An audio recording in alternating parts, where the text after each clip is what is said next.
नमस्कार, capital TV Uttar Pradesh का खास शो किस्सा यूपी का देख रहे हैं आप। मैं हूं राधिका राज। यूपी की सड़कों पर आजकल सैकड़ों मुसलमान बिछ गए हैं। उत्तर प्रदेश के उन्नाव, बरेली, कन्नौज, आगरा जैसे शहरों के अलावा उत्तराखंड के काशीपुर और तेलंगाना के हैदराबाद समेत देश के कई शहरों में आई लव मोहम्मद के समर्थन में मुस्लिम समाज सड़कों पर उतर आया है। जगह जगह जुलूस भी निकाले जा रहे हैं। इस दौरान कई जगह पुलिस और मुस्लिम प्रदर्शनकारियों का आमना सामना भी हुआ है। यूपी के उन्नाव में जुलूस के दौरान पुलिस पर पथराव भी किया गया। यही नहीं, महिलाओं ने पुलिस की लाठियां छीनी और पुलिस की गाड़ियों को निशाना बनाया।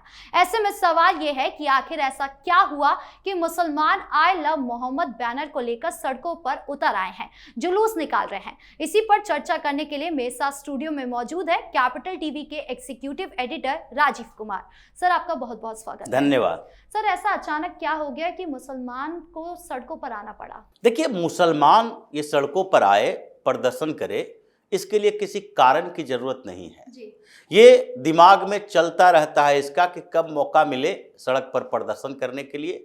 और ये दिग्भ्रमित मुस्लिम युवा, जिसको युवा ये लोग कहता है, मदरसों में पढ़कर आया है, जिसको आई लव मोहम्मद का मतलब भी समझ में नहीं आता, वो भी तख्तियां लेकर सड़कों पर आ जाएगा। इन लोगों को क्या पता था? सच्चाई हकीकत के बारे में जानकारी है कि सीएए इसके खिलाफ नहीं आया। जी।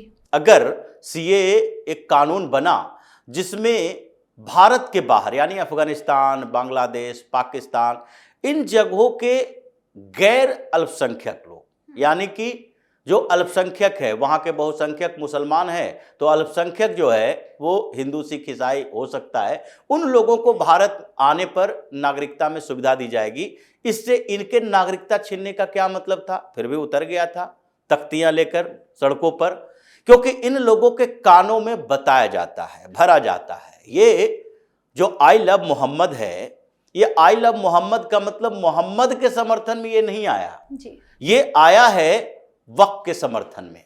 लेकिन आधार बदला गया। इन लोगों को लगने लगा कि वक्फ बोर्ड की प्रॉपर्टी पर जो आगे सुनवाई कार्रवाई होने वाली है, उसको लेकर अगर वक्फ बोर्ड के लिए हम सड़कों पर उतरते हैं तो हमारे खिलाफ और बड़ी कार्रवाई हो सकती है। ये धार्मिक रंग नहीं दिया जा सकता, क्योंकि वक्फ बोर्ड को लेकर जितनी सुनवाई हुई सुप्रीम कोर्ट में भी ये साबित नहीं कर पाया कि प्रॉपर्टी का मैनेजमेंट धर्म से कैसे जुड़ा हो सकता है। ये वक्फ बोर्ड की प्रॉपर्टी इनका रिलीजियस राइट नहीं हो सकता है, सुप्रीम कोर्ट भी बताया। तो आप वक्फ बोर्ड को लेकर सुप्रीम कोर्ट ने फैसला, अंतरिम फैसला दे दिया और उस फैसले में बता दिया वक्फ वायुजर नहीं चलेगा, रजिस्ट्रेशन के बिना प्रॉपर्टी नहीं रहेगी। और ये सारे प्रावधान अगर सुप्रीम कोर्ट ने फैसला दिया है तो तुम सड़क पर कैसे उतरोगे? किसके खिलाफ उतरोगे? सरकार के खिलाफ तुम सुप्रीम कोर्ट गए और सुप्रीम कोर्ट ने तुम्हें रिजेक्ट कर दिया कि नहीं नहीं, तुम्हारी बातें नहीं चलेगी, ये थोथली दलीलें हैं। अगर तुम्हारी 4 लाख से ऊपर की प्रॉपर्टी, 4 लाख प्रॉपर्टी है जो बिना रजिस्टर्ड है, रजिस्ट्री ही नहीं है उसकी, वक्फ यूजर के नाम पर कब्जा करके बैठे हो, तो बिना रजिस्ट्रेशन के, बिना कागज के तुम कब्जा कैसे करके रख सकते हो? तो सुप्रीम कोर्ट के फैसले के खिलाफ क्या सड़क पर उतरेंगे? नहीं उतरेंगे। अगर सुप्रीम कोर्ट के फैसले के खिलाफ ही उतरना हो तो फिर तो सुप्रीम कोर्ट के अवमानना का केस भी होगा। और ऐसे में ये ओवैसी भी विरोध नहीं कर सकता। सुप्रीम कोर्ट के फैसले को बीच बीच में बैलेंस बना के चलता है। ये जो उत्तर प्रदेश के मौलाना है, चाहे तौकीर रजा हो, एसटी हसन हो या फिर मदनी हो, ये सारे भी इनडायरेक्ट ही विरोध कर रहे हैं। तो इसीलिए इन लोगों ने क्या किया, वरा वफात का एक मुद्दा लाया कि ये लोग जुलूस निकाल रहे थे और आई लव मोहम्मद के नाम पर इसको रोक दिया गया। और उसके बाद इन लोगों ने एक नया तरीका अपनाया, युवाओं को जोड़ो, ये जो जुमे की नमाज है उसमें तकरीर दो और इनको भड़काओ कि नहीं भाई, अब आई लव मोहम्मद के नाम से हम प्रदर्शन करेंगे। डर इसको दूसरी बातों को लेकर है। एसटी हसन ने क्या कहा कि नहीं, ये जो बैन की मांग चल रही है, नवरात्रा में मीट की दुकानें, चिकन की दुकानें, ये बैन तो बड़ा गड़बड़ है, हम लोगों के रोजी रोजगार छिन जाएंगे। तो क्या सरकार 5 स्टार होटल में बीफ पर बैन लगा सकती है? तो भाई 5 स्टार होटल का कल्चर अलग है, हर जगह की स्थितियां अलग होती है और वहां पर खुलेआम नहीं बेचे जाते। मीट की दुकानों में खुलेआम बेचे जाते हैं, सामने में कसाई की दुकान और उसमें चिकन टंगा हुआ मिलेगा। वहां बकरे टंगे हुए मिलेंगे और उस रास्ते से गुजरने वाले हिंदू क्या करेंगे। ये कोई इस्लामिक कंट्री नहीं है, ये अफगानिस्तान ईरान नहीं है, ये सऊदी अरब नहीं है। यहां हमारे लिए व्यवस्थाएं होनी चाहिए, तुम्हारे लिए व्यवस्थाएं नहीं चलेगी। यहां अगर कोई पूजा करने के लिए नवरात्र के समय में सुबह सुबह पूजा करके निकले, बाहर दिखाई पड़ जाए कि ये दुकान देखो, सामने में एक दुकान है जहां बकरा टंगा हुआ है, ये हिंदू भावनाओं के साथ खिलवाड़ करने की बात करते हैं ये लोग। तो इसलिए एसटी हसन ने ये थोथली दलील दी कि नहीं 5 स्टार होटल को क्यों नहीं बंद कर देते, वहां बीफ खाया जाता है। 5 स्टार होटल में क्या, तुम्हारे जो अपने रेस्तरां हैं जो आप घर के अंदर बनाते हो उस पर प्रतिबंध नहीं है, जो होटल के अंदर काम करते हो उस पर प्रतिबंध नहीं है, बल्कि खुलेआम बिक्री पर प्रतिबंध है। अब कोई कहे कि कोई एरिया क्यों निर्धारित किया है, शराब की दुकानें हर रेसिडेंशियल मोहल्ले में तुम्हारे घर के नीचे क्यों नहीं खोल दी जाती है, शराब की दुकानें खोलने के लिए एक जगह निर्धारित क्यों की जाती है कि नहीं भाई कॉमर्शियल एक्टिविटी वाले जगह पर खोली जाएगी। अब सबके घर के नीचे नीचे शराब की दुकान खोल दे और सुबह सुबह बेवड़ा सब पहुंच जाए और वहां पर झगड़ा झंझट हो। तो ये व्यवस्थाएं जो बनाई गई है, उन व्यवस्थाओं के साथ रहने की आदत इन लोगों को है नहीं। पूरी दुनिया में ये ऐसी कम्युनिटी है जहां इसको सुविधाएं मिली वहां ये उस देश के खिलाफ चला जाता है, जहां इसको सुविधाओं के बदले डंडे मिलते हैं वहां ये शांत रहता है। इसीलिए पूरी दुनिया में अरब कंट्रीज को देखिए जहां पर इस्लामिक शासन है, लेकिन ज्यादातर देश लोकतांत्रिक है ही नहीं, अधिकार ही नहीं देंगे कुछ। इनकी औकात है कि ऐसे आई लव मोहम्मद करते हुए सऊदी अरब की सड़कों पर घूम लेगा। वहां मोहम्मद बिन सलमान है जो इन लोगों को 50 कोड़े मरवाएगा जो घूमने के लिए निकलेगा। ये चले गए थे मक्का मदीना और वहां पर मस्जिद में जाकर इन लोगों ने तख्तियां लहरा दी। हिंदुस्तान से गया था, इन लोगों को ऐसे ही भेड़ बकरी समझता है वो, और वो गया वहां पर राहुल गांधी सीए का एक बोर्ड लगा दिया। तब तक कोड़े बरसाए जब तक कि वो बेहोश ना हो जाए। ये इन लोगों के तरीके हैं। तो जहां राजशाही है, जहां इन लोगों पर हुकूमत करने वाले डंडा लेकर खड़े हैं, वहां ये शांत रहेगा।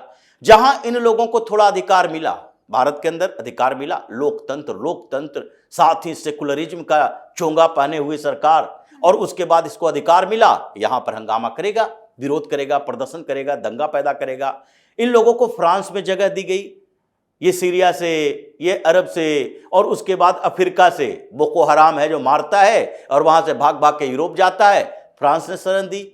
और वहां जितनी मुस्लिम जो शरणार्थी कैंप बने, वो धीरे धीरे क्या किया, अपने अधिकार की मांग करने लगा और सड़कों पर उतर गया। यूनिवर्सिटी में, ये फिलिस्तीन के मुद्दे पर यूनिवर्सिटी में प्रोटेस्ट चल रहा है, फ्रांस की सरकार ने क्या किया, कहा कि रुको इलाज करते हैं। धीरे धीरे ये बुर्का प्रतिबंध, ये नकाब प्रतिबंध, ये सब प्रतिबंध करने लगे। जब तक इन लोगों को इसके आधार पर सजा नहीं दोगे तब तक ऐसा ही होगा। इसलिए अभी जो उत्तर प्रदेश में चला, इस बात के लिए चला कि बरा वफात के समय कुछ लोगों को जो प्रोटेस्ट कर रहा था, ये जुलूस निकालने का मतलब पत्थरबाजी करना नहीं होता, तो ये जुलूस निकालने में पत्थरबाजी करने लगा तो उसको गिरफ्तार किया गया, उसके खिलाफ कार्रवाई की गई। अब इन लोगों को लगने लगा कि ऐसे मोहम्मद साहब के नाम पर जुलूस निकाल रहे हैं, कैसे हमारे खिलाफ कार्रवाई हो सकती है।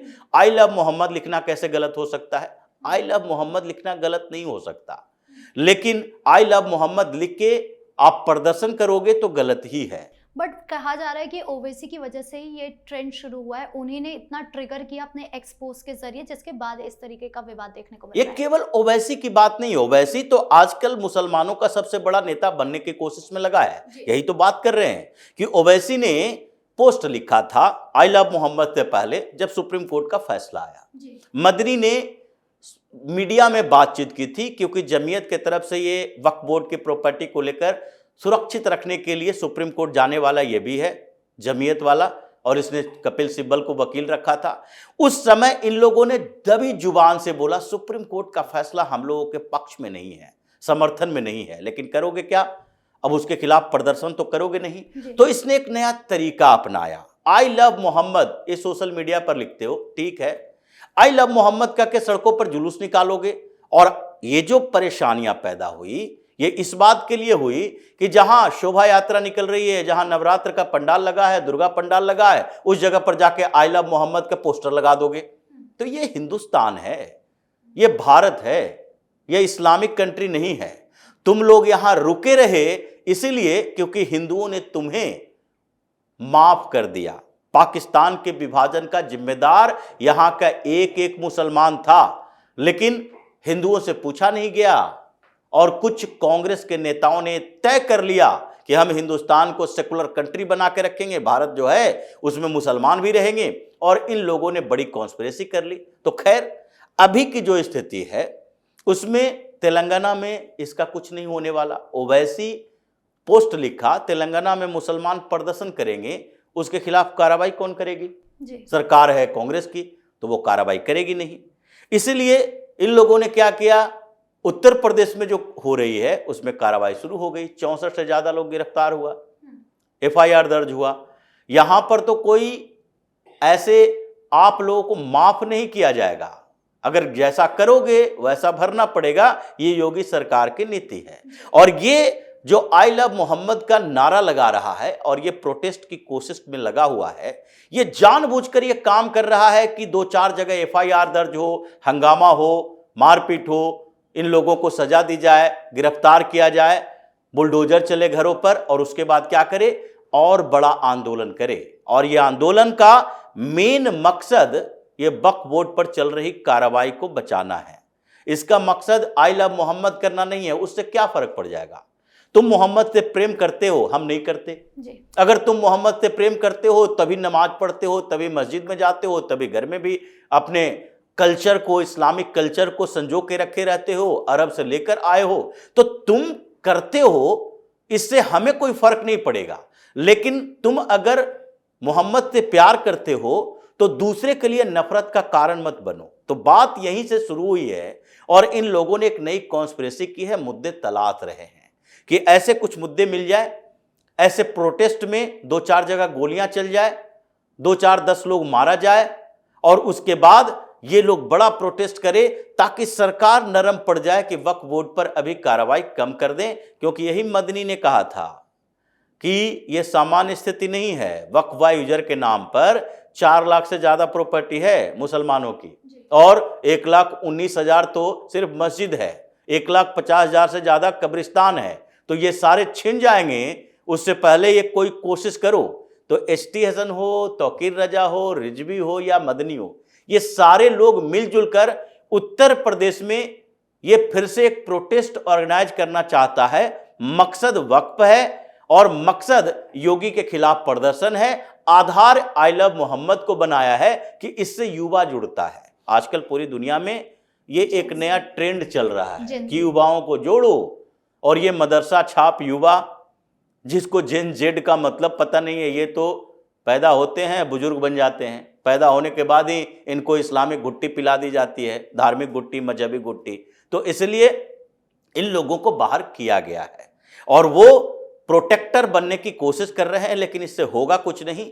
उत्तर प्रदेश में कार्रवाई चल रही है और आगे भी चलेगी, और ये वक्फ को बचाने की कोशिश में जो लगे हैं वो भी नहीं बच पाएगा। जी, इस मुद्दे पर ज्यादा जानकारियों के लिए आपका बहुत बहुत धन्यवाद। धन्यवाद। तो कानपुर से शुरू हुआ आई लव मोहम्मद के ट्रेंड पर विवाद थमने का नाम नहीं ले रहा है। हालांकि सीएम योगी ने साफ कर दिया है कि नवरात्र के दिन चल रहे हैं, ऐसे में अगर किसी ने भी माहौल बिगाड़ने की कोशिश की तो उसे बख्शा नहीं जाएगा, जिसके तहत ही 8 आरोपियों को पुलिस ने उठा के ले गई है। खैर, अब आगे इस मामले में क्या कुछ होता है ये देखने वाली बात होगी। आपको क्या लगता है कमेंट बॉक्स में जरूर बताएं। वीडियो को लाइक करें, शेयर करें और चैनल को सब्सक्राइब करना ना भूलें। धन्यवाद।